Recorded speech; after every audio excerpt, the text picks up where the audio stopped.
우리가 잘 아는 이야기 중에 오랜 역사를 가진 여러 나라 이야기에서 영향을 받아서 만들어진 유명한 이야기가 있습니다. 이 이야기의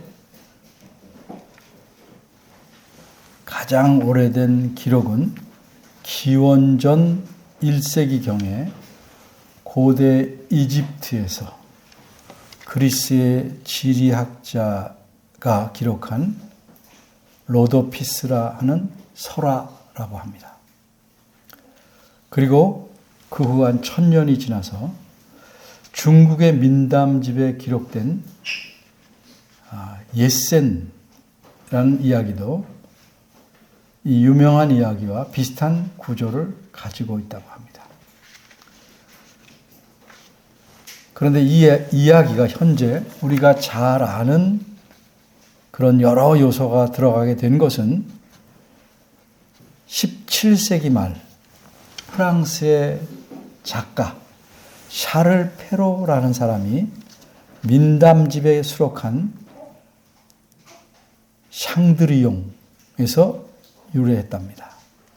이렇게 프랑스식으로 꾸며진 이야기는 요정, 또 호박마차, 유리구두 등이 나옵니다. 이 이야기 제목이 뭔지 아시겠죠? 뭐죠? 네, 그렇습니다. 프랑스어로는 샹드리용 혹은 생드리용이라고 하고 영어로는 신데렐라입니다. 그런데 우리나라에도 이 신데렐라 이야기와 비슷한 이야기가 있습니다. 그래서 이 이야기를 한국판 신데렐라라고도 합니다. 이 이야기는 오랜 기간 입에서 입으로 전해 내려온 설화 혹은 민담이었기에 지은이와 정확한 연대는 알 수 없습니다. 다만 조선시대 중엽 이후에 이 설화가 전해 내려온 이야기가 고전 소설로 정착되어서 널리 읽히게 되었답니다. 이 이야기의 제목이 무엇인지도 아시겠죠? 모르시나 보네. 콩쥐팥쥐입니다. 오늘 설교 제목도 이야기의 제목에서 따왔습니다. 그러나 제가 콩쥐팥쥐 이야기를 하려는 것은 아닙니다. 다만 이 이야기에 등장하는 콩쥐와 팥쥐, 이 중에서 하나는 착한 여자고 다른 하나는 나쁜 여자이기 때문에 착한 여자에 대해서 말하려고 제목을 따온 것입니다. 근데 설교를 본격적으로 시작하기 전에 어째서 여자를 동물인 쥐에 빗대서 표현하는가 의아해 할 수 있기에 좀 설명합니다. 콩쥐와 팥쥐의 쥐는 동물을 뜻하는 그 쥐가 아닙니다. 옛날 여자 이름에 흔히 쓰였던 조이 또는 조시라는 발음이 변하여 축약된 형태라는 견해가 현재 유력합니다. 여러분, 질문 하나 더 하겠습니다. 말이나 글에서 사람이 아닌 것을 사람에게 빗대서 표현하는 방법을 뭐라고 하죠? 그렇습니다. 의인법입니다. 이러한 의인법을 오늘 본문이 들어있는 잠언 8장에서도 사용합니다. 여기서는 무엇을 사람에 비유해서 말하고 있는가? 특별히 사람 중에서 여자에 비유해서 말합니다. 어째서 남자가 아니라 여자에 비유하고 있을까? 잠언 8장인 앞장, 즉 7장에 비교해서 말씀하고 있기 때문입니다. 7장에서 여자를 빗대어 얘기했고 이 여자 빗대어 다시 8장에서 이야기하고 있기 때문입니다. 그래서 오늘 본문을 다음과 같이 셋으로 나눠보겠습니다. 첫째, 본문의 배경. 둘째, 본문의 해설. 셋째, 본문의 적용. 첫째, 본문의 배경. 말씀드린 바처럼 7장에서도 여자가 등장합니다. 이 7장의 여자는 공쥐팥쥐의 팥쥐처럼 나쁜 여자입니다. 아마 더 나쁩니다. 이 여자는 남자를 유혹하여 망하게 하는 여자이기 때문입니다. 그래서 이 여자를 7장에서는 음녀라고도 하고 이방 계집, 간교한 계집이라고도 표현합니다. 그래서 아버지는 아들에게 이렇게 말합니다. 내 아들아, 내 말을 지키며 내 명령을 내게 간직하라. 그래야면 이것이 너를 지켜서 음녀에게 말로 호리는 이방 계집에게 빠지지 않게 하리라. 잠언 7장 1절 5절입니다. 그런데 만일 이 음녀를 따라가게 되면 어떻게 됩니까? 아버지는 아들들에게 이렇게 경고합니다.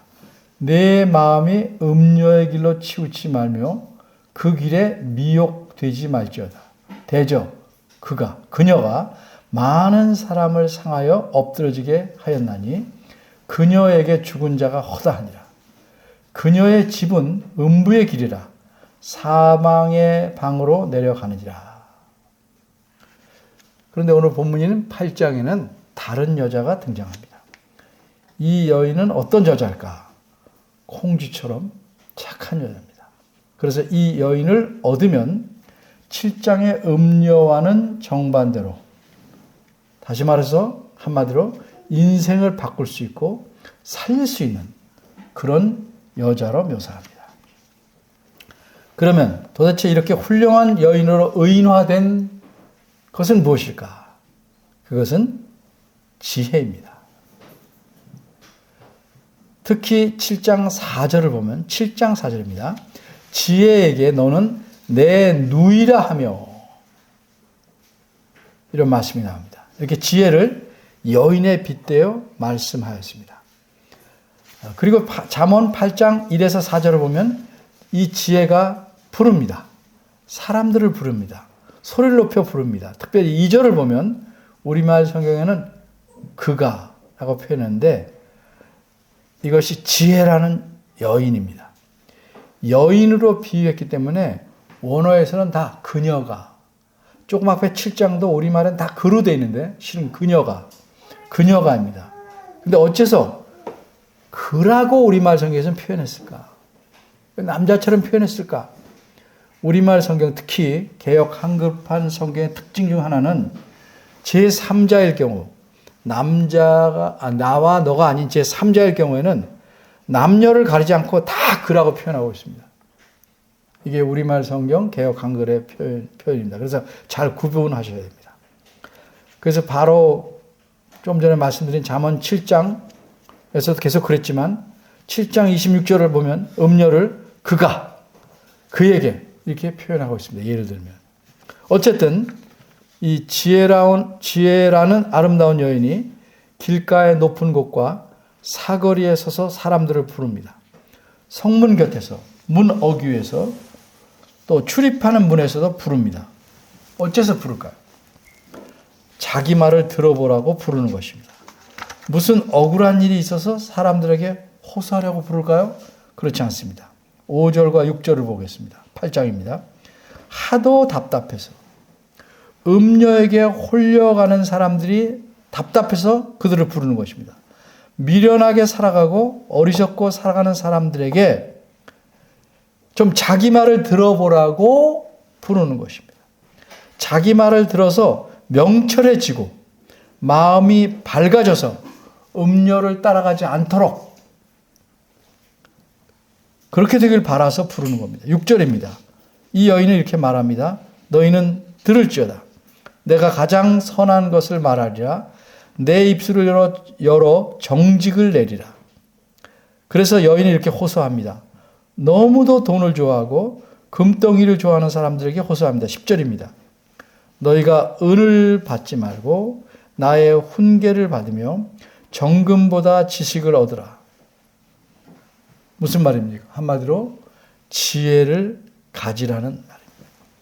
이렇게 해야 돈 번다, 이렇게 호리는 말들, 이걸 다 음녀로 표현하고 있습니다.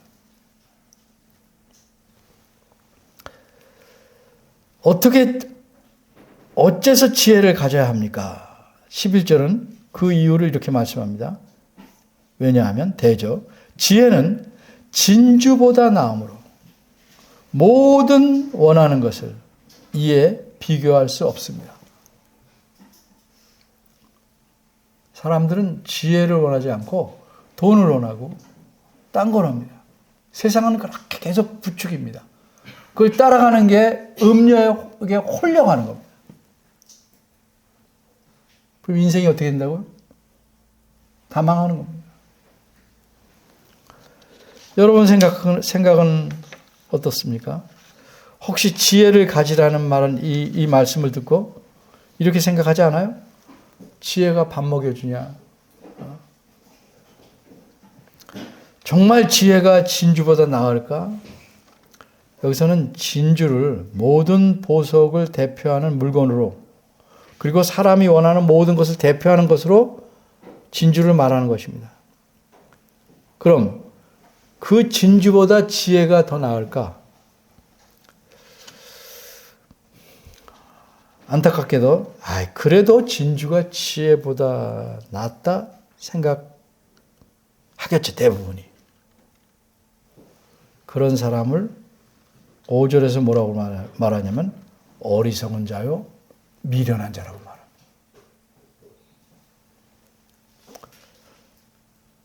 그런 사람들은 마음이 밝지 않은 사람들입니다. 그런 사람들에게 꼭 필요한 것이 있습니다. 그것이 무엇인가? 명철함입니다. 명철함. 그럼 도대체 지혜가 무엇이기에 이토록 가지라고 하는가? 어째서 지혜를 가져야만 하는가? 그래서 지혜는 자신을 소개합니다. 그 소개하는 부분, 지혜가 자신을 소개하는 부분이 오늘 본문인 12절에서 16절입니다. 본문을 보겠습니다. 둘째, 본문의 해설 12절입니다. 나 지혜는 명철로 주소를 삼며. 알 것 같은데 무슨 뜻인지 정확히 들어오지 않죠? 무슨 뜻입니까? 예를 먼저 들겠습니다. 당신이 사는 곳이 정확히 어디입니까? 라고 물으면 주소를 알려주죠. 주소를 이렇게 말하는 것은 자기가 사는 곳을 정확하게 표현하는 겁니다. 우리말에는 주소를 삼는다 하는 표현이 그렇게 나와 있어서 좀 어려울 수 있지만 원어를 보면 나 지혜는 명철과 함께 살고 있다 하는 뜻으로 표현되어 있습니다. 나 지혜는 명철과 함께 살고 있다. 우리말에서는 주소를 삼는다고 표현된 거예요. 여기서 명철이란 영철이처럼 사람 이름이 아닙니다. 그리고 명철이란 똑똑하다는 뜻이라기보다는 생각이 깊고 신중하다는 뜻입니다. 그러니까 어떤 단어를 성경적으로 이해하는 게 중요합니다. 일반적으로 이해하는 식으로 단어를 이해하면 안 되고 성경에 나오는 건 성경적으로. 명철은 똑똑하다는 뜻이라기보다는 생각이 깊고 신중하다. 따라서 지혜가 명철과 함께 산다는 것은 지혜라는 것은 어떤 본질을 갖고 있는지를 알려주는 겁니다. 지혜는 뭐냐? 생각이 깊고 신중한 것이다 하는 뜻입니다. 그러면 이것이 지혜의 본질 전부인가? 바꿔 말해서 지혜는 명철만 있는 것인가? 지혜는 생각이 깊고 신중한 것이 전부인가? 아닙니다. 그 다음 후반절에 이런 말씀이 있습니다. 지식과 근신을 찾아 얻나니. 이 말씀은 또 뭡니까? 이 말씀을 오해하면 이렇게 보일 수 있어요. 지혜를 가지면 지식이 부족하고 근신이 부족하기 때문에 그것들을 찾아 얻어야 한다는 것처럼 보일 수 있어요. 지혜만으로는 안 되고 지식과 근신을 찾아 얻어야 한다. 이런 뜻 아닙니다. 원어의 뜻대로 표현하면 후반전에 이렇습니다. 나는 지혜입니다. 지식과 근신을 발견하였다. 이게 또 쉽지 않죠? 그래서 이 말씀에 대해 좀 설명하겠습니다. 이래서 여러분이 금을 캐기 위해서 금맥을 찾으러 다닌다고 가정합시다. 그리고 좋은 품질의 금을 많이 포함하고 있는 그런 금맥을 발견했다면 어떻게 하시겠습니까? 다른 사람들에게 여기서 내가 금맥을 찾았으니 누구든지 가져가십시오 이렇게 내놓지는 않죠. 그 좋은 금맥을 발견한 곳을 어떻게든 내가 사서 차지하려고 하겠죠.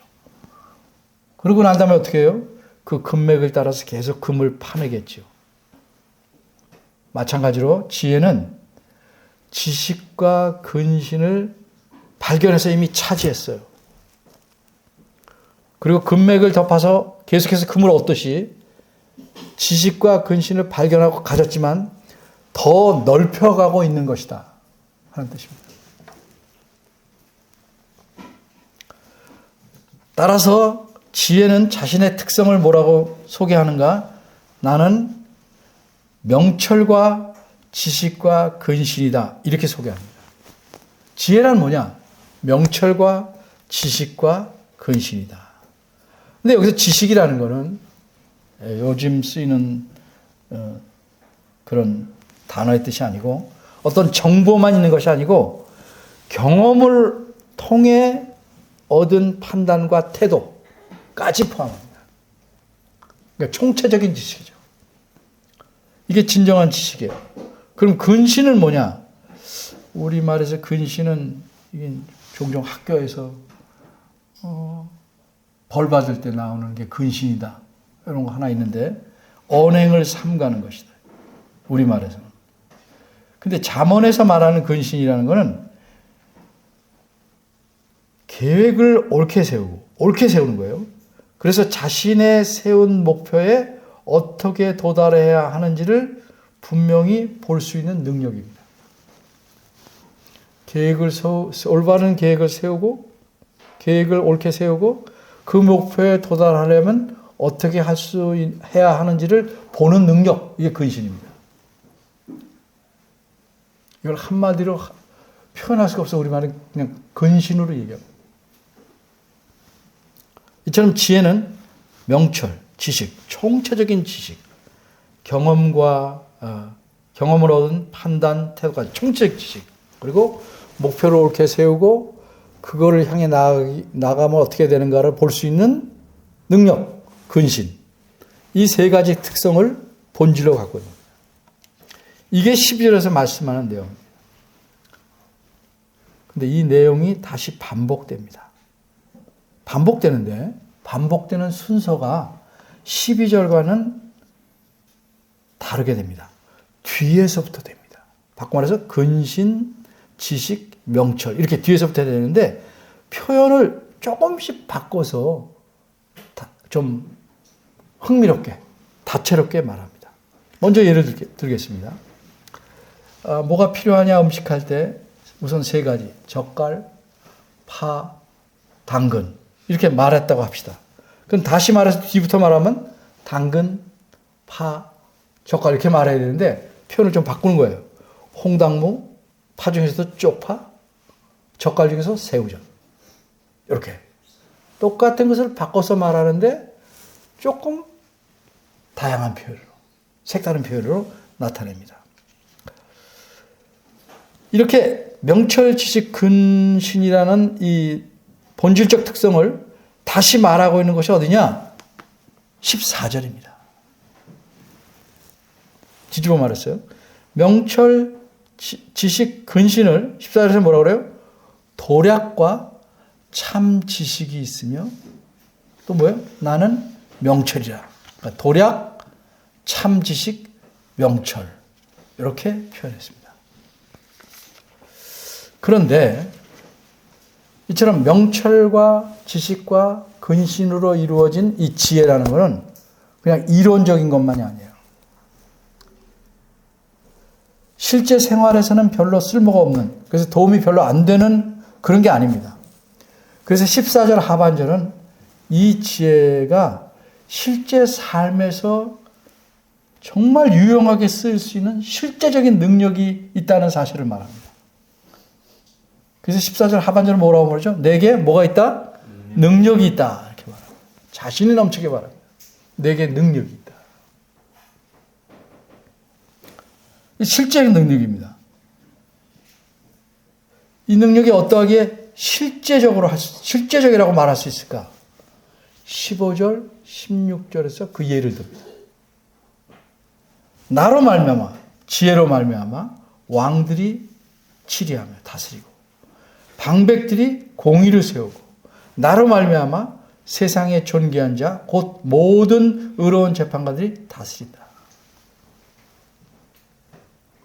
세상은 이렇게 다스려지고 움직여진다. 실제적인 예를 듭니다. 어떤 옹달샘에서 물이 나오는데 몇 시간 기다려야 겨우 물통 하나를 채울 만큼 졸졸 나오기도 하지요. 그런데 지혜는 이런 옹달샘 같지 않아요. 그냥 죄짜야 겨우 조금 나오는 것이 아니에요. 겨우 한 사람 또는 몇 사람만이 살아가게 만드는 그런 지혜가 아니에요. 이 지혜는, 여기서 말하는 지혜는 왕들이 백성을 다스리고 나라의 공의를 세우고 재판관들이 백성들의 억울함을 풀어주기에 충분하고도 넉넉한 지혜입니다. 옛날이든 지금이든 어느 시대든 세상에 공의가 없고 줄어들고 억울한 일이 수없이 일어나고 빈부의 차이가 심해져서 많은 사람이 살기가 힘들어요. 왜 그래요? 이유는 한마디로 성경에서 말하는 이런 지혜가 없기 때문입니다.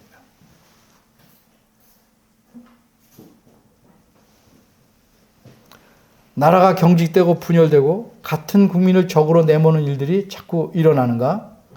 지도자들에게 이런 지혜가 없기 때문이에요. 그들이 가진 지혜라는 건 표현은 그렇게도 얄팍한 꾀예요.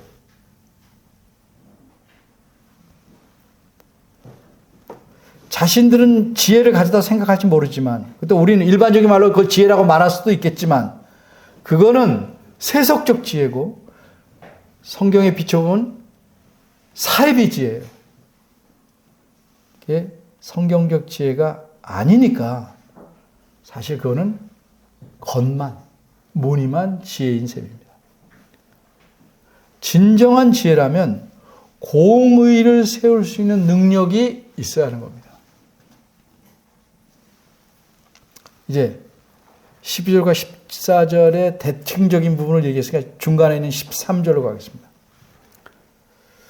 그러면 지혜는 12절에서 말씀한 그 세 가지, 명철, 지식, 근신, 이것만 갖고 있는 것일까?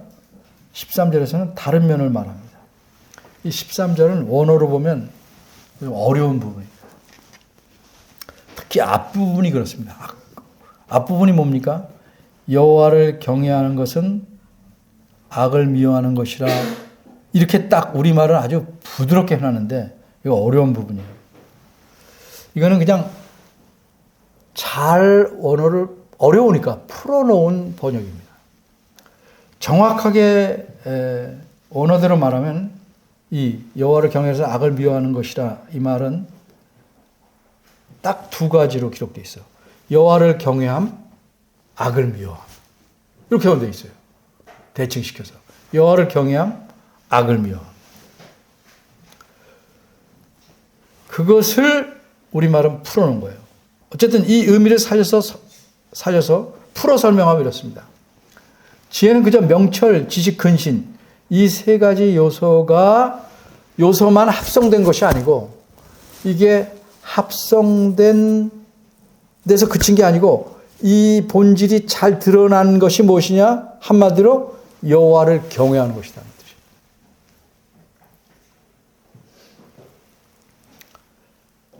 이게 성경의 가르침과 맞는 거예요. 그래서 성경의 다른 곳에는 뭐라고 그랬냐면 시편 111편 10절은 여호와를 경외함이 곧 지혜의 근본이다 이렇게 말씀했어요.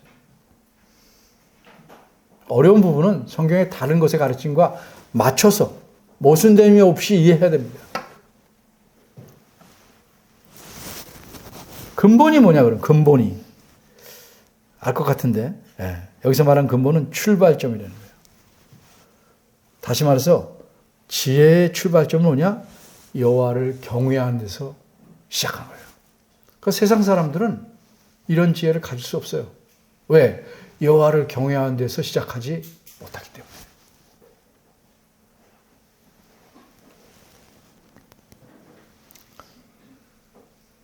그러니까 여호와를 경외하는 데서 출발하지 않는 지혜는 다 가짜예요. 여호와를 경외하는 것을 본질과 근본으로 삼지 않은 지혜는 모두 거짓입니다.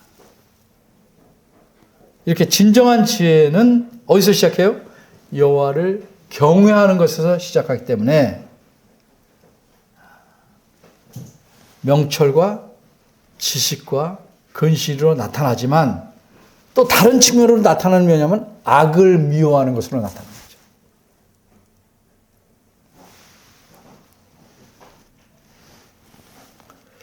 그럼 악을 미워한다는 건 뭘까? 하반절에서 지혜가 이렇게 말합니다. 지혜가. 하반절에서. 나는, 그러죠. 나는. 지혜가 말하기를. 나는 교만과 거만과 악한 행실과 패역한 입을 미워하느니라. 이게 위에서 말한 악을 미워하는 것을 풀어서 말한 겁니다. 지혜는 이런 것들을 미워하기 때문에 지혜를 가지면 이런 것들에서 멀어질 수밖에 없는 것입니다. 바꿔 말하면 교만하고 거만하고 악한 행실을 하고 패역한 입을 가진 것은 지혜가 없는 사람입니다. 미련하고 어리석은 자들의 특징입니다. 그런 뜻입니다. 그러면 이 네 가지 교만, 거만, 악한 행실, 패역한 입. 이걸 한마디로 악이라고 얘기했는데 이게 어떤 연관이 있는가? 그걸 잘 아셔야 됩니다. 이건 그냥 네 가지를 이렇게 풀어 나열해 놓은 것 같이 보이지만 제가 보기에는 서로 긴밀한 연관이 있어요. 우선 교만과 다음에는 거만. 이 두 가지는 어떻게 다른가? 어떻게 연관이 있는가? 그게 밀접한데 교만은 마음의 문제라면 거만은 교만이 나타난 겉모습입니다.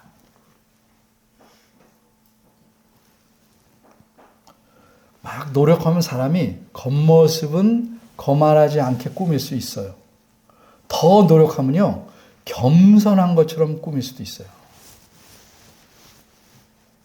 근데 마음은 꾸밀 수 없어요. 마음은. 그러니까 마음이 교만하면 잠시는 혹 남 앞에서는 체면상 거만하지 않은 척은 할 수 있지만 결국은 교만하니까 어디로 가게 됩니다? 악한 길로 걸어가게 됩니다. 그러면 악한 행실이라는 건 뭐냐? 이 말은 단순히 어떤 나쁜 행동을 가리키는 것처럼 보이지만 이거는 굉장히 넓은 말이에요. 악한 행실이란 건 삶의 방식입니다. 어떤 삶을 살아가냐, 어떤 방향으로, 어떤 방법으로 사느냐, 그걸 악한 행실이라고 해요. 교만하기에 사람이 거만은 아닌 것처럼 하고 겸손한 척도 하지만 악한 길로 갈 수밖에 없죠. 그 악한 길로 걸어가는 그런 악한 길에서 걸어가는 방식, 글로 가는 방식, 삶의 방식, 이걸 악한 행실이라고 그러고 어떤 구체적인 행동을 특별히 말하는 게 아니고. 그럼 끝으로 패역한 입이란 뭘까? 이 패역한 입이란 원뜻은 삐뚤어진 입이란 말입니다.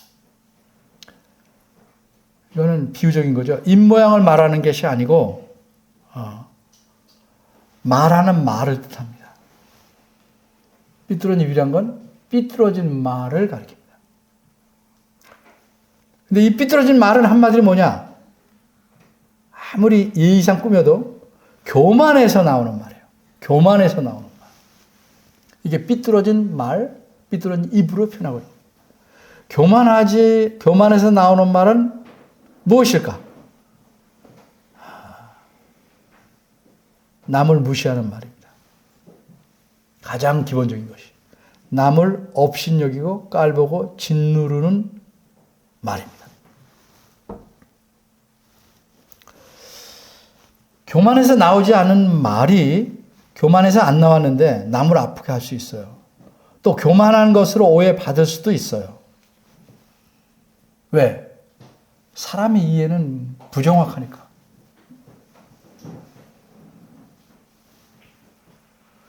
또 사람의 표현도 부정확하니까 오해받을 수 있죠. 그런데 교만에서 나오지 않은 말, 즉 삐뚤어지지 않은 말은요, 사람을 고치거나 절제하게 하는데 사용될 수 있고 도움이 될 수 있는 거예요. 아파도.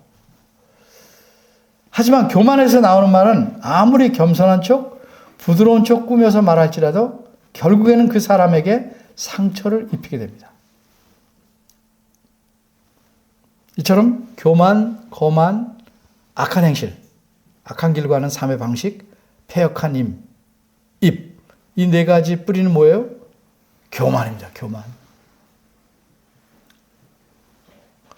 그러니까 하나님께서 교만을 얼마나 미워하겠어요. 뿌리니까. 나머지 셋은 거만, 악한 행실, 패역은 교만의 표현들이거나 진행되는 과정이거나 결과입니다. 13절 말씀을 정리해 보겠습니다. 사람은요, 겉은 겸손하게 보이지만 속은 얼마든지 교만할 수 있습니다. 특히 목사들이 그럴 수 있죠. 또 직분을 가진 사람들이 그럴 수 있어요. 그런데 그 겸손은 위장된 겸손입니다. 그런데 그 위장된 겸손을 갖지 못하고 교만을 밖으로 표출한 것이 그게 뭐예요? 거만입니다. 그리고 교만한 사람은 그 교만한 대로 그런 삶의 방식을 따라 살아갑니다. 남을 짓누리고 무시하고 깔보며 갑질하고 그렇게 살아갑니다. 그걸 악한 행실이라고 표현했단 말이죠. 그가 걸어가는, 교만한 자가 걸어가는 악한 길, 그게 악한 행실이라고 표현했어요. 그리고 교만하기 때문에 거기서 나오는 말은 삐뚤어지게 나와요. 삐뚤어지게 나와요. 그럴 수밖에 없잖아요. 이렇게 삶의 모든 면을 영향을 미치는 교만. 교만이 그래서 무서워. 이런 교만은 어떤 것인가? 일반적으로 말하면 자기 자신을 높이 평가하기 때문에 의시되며 남을 얕보는 거예요. 맞죠? 자신을 높이 평가하는 것 자체가 나쁘지 않아요. 그건 뭐 자긍심이 될 수도 있어요. 교만하지 않고. 근데 이렇기 때문에 비교해서 저 사람을 낮다고 보면. 근데 자기를 높일 때 사람들은 어떻게 합니까? 자기가 높은 특정한 면에 점수를 많이 줘서 자기를 높이죠. 모든 면을 따져서 평가하자면 사실 높낮이를 별로 구분할 수 없을 겁니다, 사람은. 내가 모르는 어떤 면이 저 사람은 높을 수 있거든요. 근데 사람은 자기를 높이려면 자기가 가진 특별한 면, 비교해서 눈에 잘 띄는 면을 높여서 교만해지는 거죠. 목사는 예를 들면, 내가 영적인 지도자다. 뭐 이런 거 가지고, 니네들은 뭐 이렇게 할 수 있잖아요. 교만이죠. 직분자는 또 나는 거쳐서 올라왔다. 교만할 수 있죠. 어른들은 아이들 뭘 아냐? 물론 많이 알죠, 어른이. 그런 것들이 교만으로 자리매김할 수 있는 거죠. 근데 어쨌든 이렇게 그게 일반적으로 교만인데 성경에서 특히 잠언에서 말씀하는 교만은 뭐라고 말하냐면 미련한 자들이 가진 본질, 그걸 교만이라고 얘기해요. 그럼 미련한 자들의 정반대는 뭐야? 그건 뭐예요? 지혜를 가진 자입니다. 지혜. 지혜의 본질은 뭐라고 그랬죠? 여호와를 경외하는 것이에요. 거기서 출발하는 것이고. 그러니까 특별히 잠언에서 말하는 미련함의 본질이 되는 교만은 어떻게 이해해야 되냐? 하나님과의 관계에서 생각해 봐야 됩니다. 그러니까 여기서 말하는 교만은 자신을 하나님처럼 높이는 것입니다. 그러면 또 사람 생각해요. 나 그렇게까지 높이지 않는데? 좀 더 들어보십시오.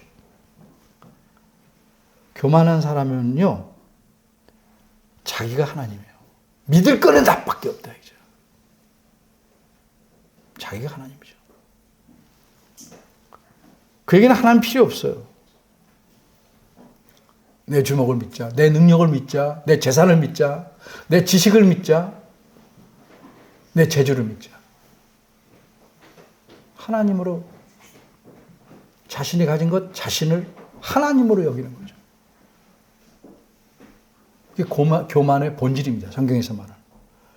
그러니까 그런 의미에서 보면 하나님을 믿지 않는 사람들은 본질적으로 모두 어때요? 교만하죠. 하나님 안 믿고 살잖아요. 자기가 하나님이잖아요. 혹은 다른 사람을 의지하기 위해서 다른 사람을 하나님을 삼을 수도 있죠. 권력과 돈 이런 것들을 하나님처럼 여기죠. 하나님을 필요로 하지 않고 자신의 힘으로 살아가기 때문에 그게 교만의 본질이 되는 겁니다.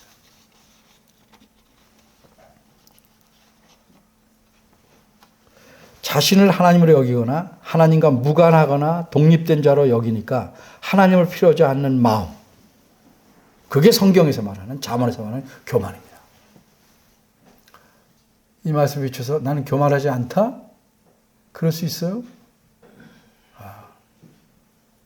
그게 교만이네. 난 남을 그렇게 깔보진 않는데 일반적인 의미에서는 교만하지 않다고 할 수 있겠죠. 내 삶에서 하나님을 어떻게 여기냐? 교만하죠. 사람들은 교만하죠. 그러니까 교만한 사람은요, 당연히 자신의 삶을 자기식으로 이루어가려고 합니다. 그러니까 자기식을 남에게 강요하게 되죠. 성경대로가 아니고 자기식을, 자기 경험을 강조하고, 내 경험이 좋다라고 말하는 것 나쁘지 않죠. 그걸 강요하죠. 시샘말로 그렇게 말해요, 요새. 꼰대가 뭐냐? 내가 왕년에 이랬다. 이거 좋다. 거기까지는 꼰대가 아니라. 그러니 너도 해라. 이렇게 말하면 꼰대라.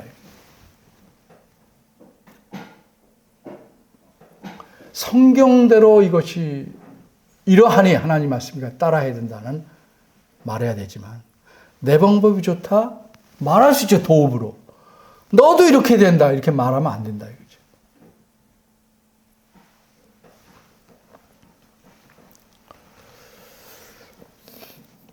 예수님을 믿는다고 하는 사람들 가운데 교만에 젖은 사람이 있죠.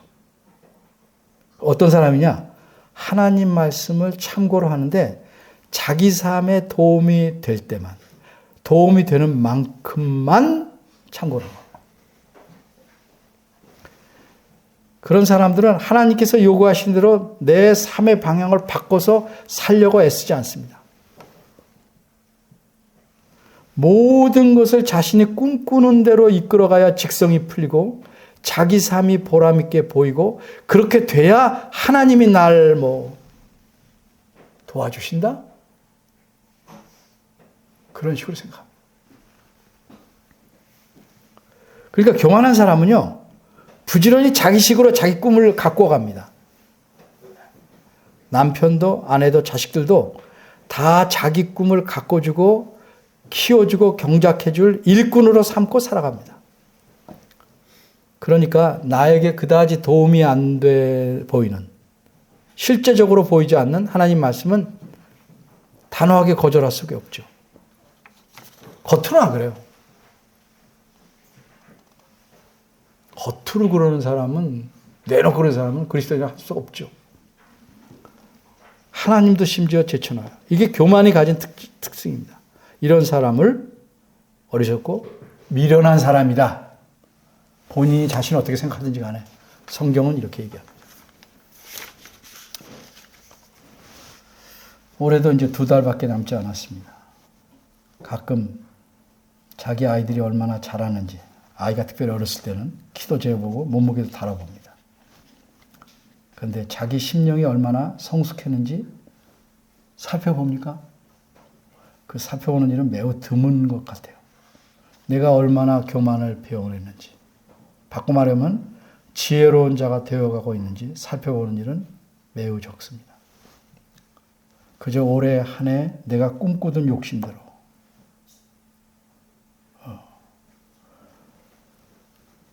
어떻게 포장하든지 간에 그 욕심이 얼마나 진척이 있는지에만 관심이 있어요.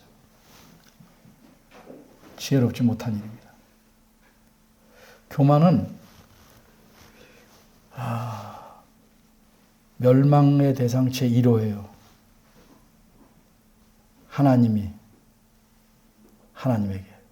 하나님에게 제1호입니다. 하나님은 교만을 심히 미워하십니다. 교만은 하나님이 이렇게 말씀해요. 멸망의 선봉이다.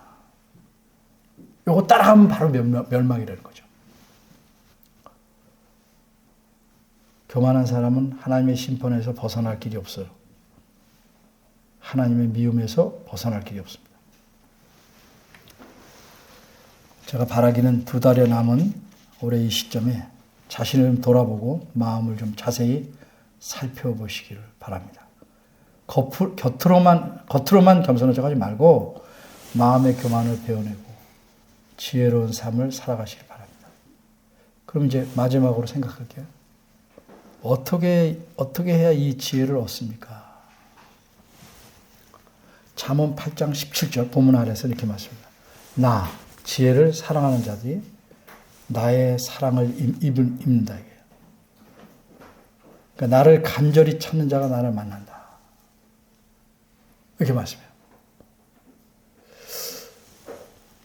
우리는 지혜를 간절히 찾아야 되는데 도대체 어디서 찾는가? 어디서 찾아야 될까? 성경은 아주 분명하게 말씀합니다. 예수님에게서 찾아야 합니다. 고린도전서 1장 30절에 보면 예수님을 가리켜 뭐라고 그러냐면, 우리 자꾸 무시하고 지나가는 구절 같은데, 예수님은 하나님께로서 나와서 우리에게 지혜가 되셨다. 이렇게 말해요. 예수님만이 우리의 진정한 지혜입니다. 그래서 진정한 삶, 지혜로운 삶을 살기를 원하는 사람은 예수님이 말씀하신 대로 지켜가도록 했어야 됩니다.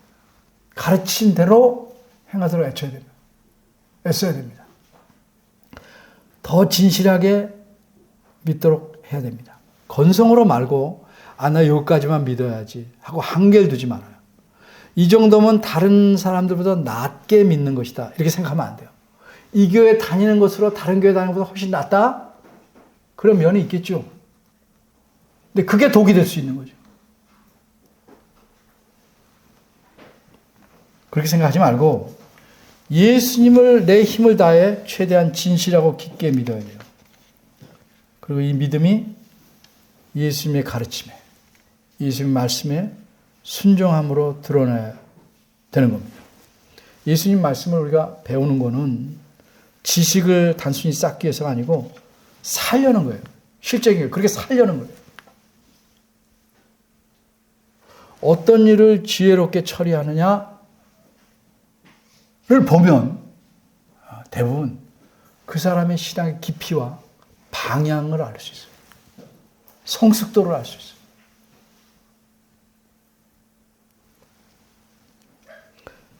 예수님 말씀에 성경 말씀에 순종해야 지혜로운 삶을 살 수 있어요.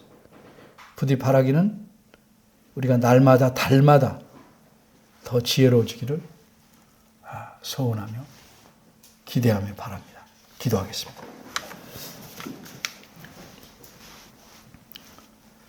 하나님, 우리에게 예수 그리스도를 주셨고 그분에게 모든 지혜가 있어서 우리가 그분의 말씀대로 살면 이 고난이 많고 힘든 세상에서도 하나님이 기뻐하시는 지혜로운 삶을 살 수 있음을 압니다. 또 이 말씀을 통해서 더욱 깨달았습니다. 세상이 추구하는 겉으로는 아주 현명해 보이는 그러나 실제로는 어리석고 미련한 길을 따라 살지 않게 하시고 힘들고 어렵더라도 하나님이 기뻐하시는 지혜로운 삶을 따라 살아가는 저희들 되기를 원합니다. 도와주시고 깨달아 주시고 늘 하나님 말씀이 우리 곁에 있어서 그 말씀을 통해서 지혜를 얻을 수 있도록 이끌어 주옵소서. 예수님 이름으로 기도합니다. 아멘.